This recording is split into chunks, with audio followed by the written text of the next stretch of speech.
अस्सलाम वालेकुम। आप सबका हमारे चैनल आसिफ मैथमेटिक्स में तहे दिल से स्वागत है। चलिए आज हम लोग देखते हैं एनसीईआरटी क्लास 10th एक्सरसाइज 13.3 का क्वेश्चन नंबर 4। इस एक्सरसाइज का ये एक बेहतरीन सवाल है, गुड क्वेश्चन, ठीक है। और ठंडी बहुत ज़्यादा है तो आप लोग भी ज़्यादा बाहर नहीं घूमें, और एग्ज़ाम आने वाला है फरवरी में, तो एग्ज़ाम की तैयारी में पूरी तरह से क्या अभी से ही लग जाइए। चलिए देखते हैं क्वेश्चन नंबर 4 ये क्या कह रहा है कि व्यास 3 मीटर का एक कुआं 14 मीटर की गहराई तक खोदा जाता है। इससे निकली हुई मिट्टी को कुएं के चारों ओर 4 मीटर चौड़ी एक वृत्ताकार वलय, उसको रिंग बोलते हैं, बनाते हुए समान रूप से फैलाकर एक प्रकार का बांध बनाया जाता है। इस बांध की ऊंचाई ज्ञात करें। देखिए कहना क्या चाह रहा है। एक कुआं खोदा गया, ठीक है। अच्छा, कुआं कहाँ खोदा जाएगा? जमीन में। तो देखिए ये वाला जो हिस्सा है ना, ये वाला जो पार्ट है नीचे वाला, ये सब जमीन है। ये क्या है? जमीन है। तो इस ज़मीन में मैंने यहाँ से यहाँ तक एक कुआं खोद दिया। देखिए कुआं आपका यहाँ से यहाँ तक है, यहाँ से लेके यहाँ तक आपका क्या है? कुआं है। तो एक कुआं खोद दिया गया। अब कुएं से जो भी मिट्टी निकली है ना, इस कुएं से जो भी मिट्टी निकली है, कुएं के ऊपर चारों ओर, कुएं के ऊपर चारों ओर 4 मीटर चौड़ी एक बांध बनाई गई है। 4 मीटर चौड़ी एक बांध बनाया गया, ठीक है। जिसको हम लोग क्या बोलते हैं? वलय बोलते हैं, रिंग बोलते हैं। जैसे मान चलिए इसमें से जो भी मिट्टी निकली हुई होगी ना, उस मिट्टी का यूज करके कुएं के ऊपर बाहर, कुएं के बाहर चारों ओर, यानी कुएं के ऊपर चारों ओर इस तरह का एक बांध बनाया गया, इस तरह का, ठीक है। बैठने के लिए, या देखते होंगे गांव में अगर कुआं होगा आपके कहीं पे तो कुएं के ऊपर एक रिंग तरह का बना होगा, इस तरह चारों ओर, ठीक है। उस पे लोग बैठा भी रहता है, या रस्सी लटका रहता है उस पे, ठीक है। तो इसी तरह का फिगर होगा। इस फिगर को हम लोग बोलते हैं रिंग, वलय बोलते हैं। क्या बोलते हैं? वलय। और इस सवाल में इसको बांध बोल रहा है। क्या बोल रहा है? बांध बोल रहा है। तो आप ही बताइए इस बांध की ऊंचाई क्या होने वाली है? कह रहा है कि ये जो बांध बना है हमारा यहाँ से यहाँ तक, इसकी ऊंचाई हमसे पूछ रहा है। इसका क्या पूछ रहा है भाई? ऊंचाई पूछ रहा है, ठीक है। बस यही सीधा सा सवाल है। तो देखिए, कुएं से जो भी मिट्टी निकली है, कुएं से जो भी मिट्टी निकली है, उसी मिट्टी का ना यूज करके हम लोग ये बांध बना है। तो कुएं से निकाली गई मिट्टी का आयतन, कुएं से निकाली गई मिट्टी का आयतन बराबर होगा बांध में जो मिट्टी यूज हुआ है उसका आयतन, बांध में प्रयुक्त मिट्टी का आयतन। बस दोनों को हम लोग इक्विवेलेंट करेंगे, बराबर करेंगे, और यहाँ से बांध की ऊंचाई हम लोग क्या कर सकते हैं? आसानी से पता कर सकते हैं, ठीक है। तो इधर हम लोग बढ़ेंगे। आपको जब मैं सॉल्व करने जाऊंगा क्वेश्चन तो इंशाल्लाह समझ में आ जाएगा। तो पहले देखते हैं कुआं के बारे में क्या दिया है। कुएं का व्यास 3 मीटर है। कुएं का व्यास कितना है? 3 मीटर है। तो व्यास को हम लोग क्या बोलते हैं? डायमीटर बोलते हैं। डायमीटर दे दिया है 3 मीटर। तो आप ही बताइए त्रिज्या क्या होगा? त्रिज्या भाई डायमीटर का आधा होता है। अच्छा, कुएं की त्रिज्या को हम लोग छोटा आर मान रहे हैं, ठीक है। तो व्यास 3 मीटर है तो त्रिज्या कितना होगा? 3/2 मीटर। हम लोग ऐसे भी बोल सकते हैं इसको, 3/2 कितना हुआ? 1.5 मीटर। चलिए अब आगे देखते हैं। और कुएं के बारे में क्या दिया है? कुआं का ऊंचाई, कुएं की ऊंचाई कितनी है? 14 मीटर। मतलब यहाँ से यहाँ तक इसकी ऊंचाई कितनी है? 14 मीटर। तो कुएं की ऊंचाई को हम लोग क्या मान लें? छोटा एच मान ले रहे हैं, ठीक है। कुएं की ऊंचाई कितनी है? 14 मीटर। बांध के बारे में क्या दिया है? तो बांध के बारे में देखिए क्या दिया है कि इससे निकली हुई मिट्टी को कुएं के चारों ओर 4 मीटर चौड़ी एक वृत्ताकार वलय बनाते हुए समान रूप से फैलाकर एक प्रकार का बांध बनाया जाता है। ये जो बांध है ना, ये जो बांध है, ऊपर में जो बांध दिख रहा है आपको, ये 4 मीटर चौड़ी है। ये कितना मीटर है? 4 मीटर चौड़ा है, ठीक है। ये जो भी बांध बनाया गया है, ये जो भी बांध बनाया गया है, इसकी चौड़ाई देखिए गौर से। ये जो चौड़ाई है ना, ये वाली, ये 4 मीटर चौड़ी है, ठीक है। तो आप ही बताइए जो ऊपर में बांध बना है, ऊपर में जो बांध बना है ये वाला, इसकी त्रिज्या क्या होगी? इसकी त्रिज्या क्या होगी भाई? तो इसकी त्रिज्या यहां से लेके यहां तक होगी, यहां से लेके यहां तक। ये वाला आपको त्रिज्या पता है पहले से। यहां से यहां तक की त्रिज्या कितनी है? 1.5। 1.5। ये जो पहले वाला त्रिज्या है यहां से यहां तक, ये वाला कितना है? 1.5। अब प्लस ये वाला 4, 1.5 और प्लस 4 कितना हुआ? 5.5। तो कुल मिला के जो बांध की त्रिज्या हुई ना, बांध की त्रिज्या, वो कितना निकला भाई? अच्छा, बांध की त्रिज्या को हम लोग क्या मान लेते हैं? बड़ा आर। क्या मान लेते हैं? बड़ा आर। तो बांध की त्रिज्या हो गई कितनी भाई 1.5, यहाँ से यहाँ तक 1.5, अब प्लस यहाँ से यहाँ तक ये चौड़ाई कितनी है 4 मीटर। ठीक है, तो 4 और 1.5 कितना हो गया 5.5, 5.5 मीटर। बांध की त्रिज्या कितनी हो गई 5.5 मीटर। बांध की ऊंचाई हमें नहीं पता है, ये तो पता करना है बांध की ऊंचाई है कितनी, वो तो हमें निकालना ही है। तो बांध की ऊंचाई को हम लोग क्या मान लें, कैपिटल एच मान ले रहे हैं। ठीक है, कुएं की ऊंचाई को छोटा एच माने हैं, बांध की ऊंचाई को बड़ा एच मान रहे हैं। ये हमें क्या करना है, फाइंड आउट करना है, पता करना है। ठीक है तो चलिए देखते हैं ठीक है कैसे क्या होने वाला है। उम्मीद करता हूँ कि ये जो बांध की त्रिज्या है ना, इसको निकालने में आपको दिक्कत नहीं होगी। बांध, ये जो बांध है ऊपर में देखिए ऐसे है, मैं आपको ऐसे करके दिखा रहा हूँ। तो इसकी त्रिज्या क्या होगी भाई, यहाँ से यहाँ तक, यहाँ से लेकर यहाँ तक, ये ऑलरेडी पता था आपको, यहाँ से यहाँ तक पता था 1.5, अब प्लस ये 4 मीटर चौड़ा है, तो 1.5 अब प्लस 4 मीटर कितना हो गया 5.5। तो कुएं से निकाली गई मिट्टी का आयतन, कुआं कैसा है जरा गौर से देखिए, यहाँ से यहाँ तक ये जो कुआं है ये कैसा है, एक बेलन है। अब बेलन का आयतन क्या होता है पाई आर स्क्वायर एच। तो पाई कुएं का त्रिज्या कितना है आर, तो पाई आर स्क्वायर, कुएं का ऊंचाई कितना है H, pi are square H बराबर बांध में प्रयुक्त मिट्टी का आयतन, बांध में कितना मिट्टी यूज हुआ है उसका आयतन निकालना है। ठीक है,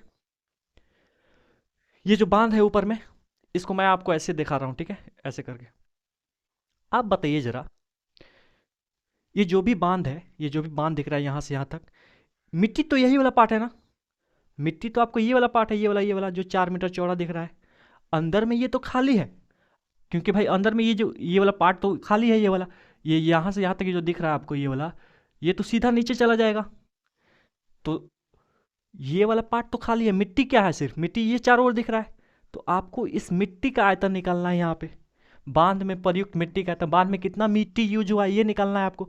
तो सीधा सब बात है भाई, ये एक बेलन दिख रहा है कि नहीं, यहाँ से यहाँ तक कि ये एक बेलन दिख रहा है, ये बेलन, पूरे बेलन का आयतन में से, इस पूरे बेलन के आयतन में से ये वाला जो खाली वाला पार्ट है, खाली वाला जो बेलन दिख रहा है, ये हम घटा देंगे तो मिट्टी का आयतन निकल जाएगा भाई। आप ही देखिए, गौर से देखिए, मुझे ये मिट्टी का, ये जो मिट्टी दिख रहा है, ये जो मिट्टी दिख रहा है इसका आयतन चाहिए।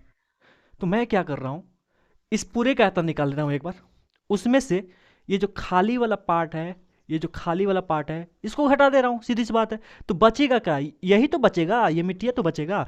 पूरे में से ये खलिया घटाऊंगा, खाली वाला पार्ट घटाऊंगा, एम्प्टी पार्ट, तो ये मिट्टी वाला पार्ट बचेगा। तो देखिए बराबर तो बराबर, तो बांध में प्रयुक्त मिट्टी का आयतन, तो ये पूरे बांध का आयतन, पूरे बांध का आयतन, ठीक है, पूरा बांध अगर देखा जाए गौर से, तो ये भी तो एक बेलन है, तो इस बेलन का आयतन क्या हो जाएगा पाई। अच्छा, यहां से यहां तक बाहरी त्रिज्या कितना है, यहां से यहां तक बाहरी त्रिज्या क्या माने हम लोग, capital R, capital R, pi are square. चलिए बांध की ऊंचाई हम लोग क्या माने हैं, कैपिटल एच, कैपिटल एच। तो पूरे बांध का आयतन, पूरे बांध का आयतन क्या हुआ pi are square h, minus minus इसमें से ये खाली वाला पार्ट हम लोग क्या कर रहे हैं, घटा रहे हैं। ये जो खाली वाला पार्ट दिख रहा है, ये वाला खाली वाला पार्ट यहाँ से यहाँ तक, ये वाला खाली वाला पार्ट, इसको घटा रहे हैं हम लोग। तो अंदर की त्रिज्या कितनी है, अंदर की त्रिज्या तो हम लोग छोटा आर माने हैं, अंदर की त्रिज्या यहाँ से यहाँ तक की त्रिज्या कितनी है, ये जो खाली पार्ट दिख रहा है ये वाला, इसकी त्रिज्या कितनी है भाई, इसकी त्रिज्या कितनी है, इसकी त्रिज्या छोटा आर है, तो पाई आर स्क्वायर। चलिए अब बांध की ऊंचाई यहाँ से यहाँ तक की ऊंचाई कितनी है, बांध की ऊंचाई कितनी है, कैपिटल एच ही है, कैपिटल एच। चलिए कुछ कॉमन आ रहा है, ठीक है, पाई से पाई तो कटेगा। अब इस पाई आर स्क्वायर को हम लोग ऐसे ही रहने दे रहे हैं, पाई एच यहाँ भी है, पाई एच यहाँ भी है, पाई एच मैं बाहर ले रहा हूँ, यहाँ क्या बचेगा कैपिटल आर का स्क्वायर, माइनस यहाँ क्या बचेगा छोटा आर का स्क्वायर, ठीक है। बराबर को उधर, बराबर के इधर सेम चीज रहता है तो क्या होता है, कट जाता है। तो पाई से पाई क्या हुआ, कट गया। चलिए आर का स्क्वायर, आर का स्क्वायर, छोटा आर कितना है 1.5, तो 1.5 का स्क्वायर गुने में एच, एच कितना हमारे पास 14 यानी 14, बड़ा एच ये तो हमें निकालना है भाई, ये तो हमें क्या करना है, निकालना है।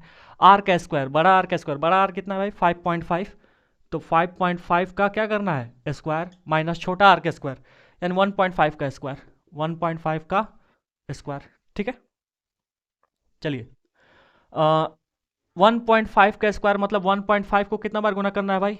2 बार। अगुने में कितना है?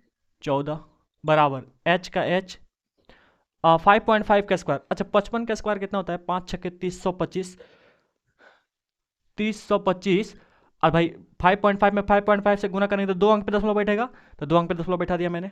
माइनस का माइनस 1.5 का स्क्वायर। अच्छा 15 का स्क्वायर होता है 225 और 1.5 में 1.5 से गुना करेंगे तो 2 अंक पे दशमलव बैठेगा, 1 अंक 2 अंक। ठीक है, स्क्वायर आपको याद रहना चाहिए। नीचे वाला पार्ट वीडियो में आ रहा है कि नहीं? हाँ आ रहा है, ठीक है। हाँ तो अब क्या किया जाए, क्या किया जाए? तो 1.5 में 1.5 से गुना करेंगे। अच्छा अभी गुना नहीं करूँगा, ठीक है, वो लास्ट में देखा जाएगा। हो सकता है उधर से कुछ इधर आए तो कटेगा। चलिए h का h, ये सब मैंने अभी जे करते हैं उतारा है। 30.25 में से 2.25 गया, कितना बचा? 25 में से 25 गया खत्म, 30 में से 2 गया 28, तो यहाँ कितना बचा? 28। इसमें से इसमें गया कितना बचा? 28, ठीक है। तो मुझे तो चाहिए h का मान। किसका मान चाहिए? h का मान। तो h उधर ही रहने दे रहा हूँ, बाकी सबको इधर ला रहा हूँ। इधर पहले से कौन बैठा हुआ है? 1.5 गुने 1.5 गुने 14, ठीक है, 14 बट्टे में ये 28 इधर गुना में इधर आएगा तो भाग में चला जाएगा, तो 28 नीचे आ गया। 14 दूनी 28। चलिए अब तो लग रहा है कुछ गुना करना ही पड़ेगा। 1.5 में 1.5 से गुना करेंगे कितना होगा?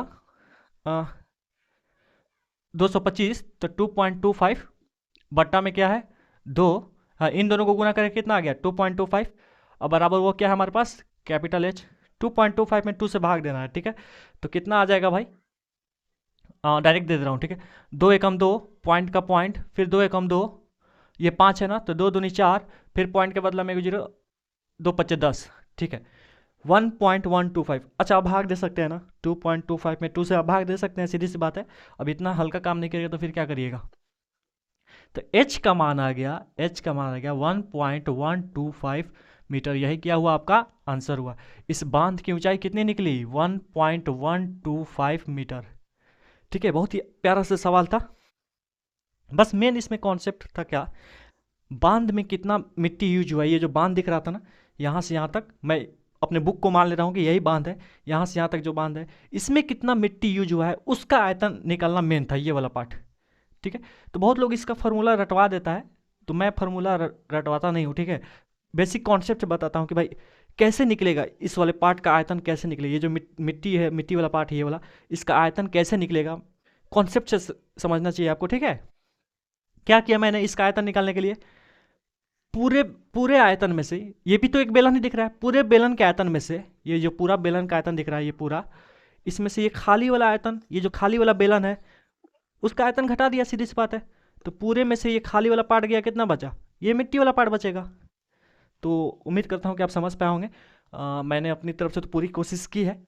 अगर वीडियो समझ में आया तो वीडियो को लाइक करें। चलिए अब लोग बढ़ते हैं नेक्स्ट सवाल की तरफ, क्वेश्चन नंबर 5 की तरफ। इसे आप नोट डाउन करें।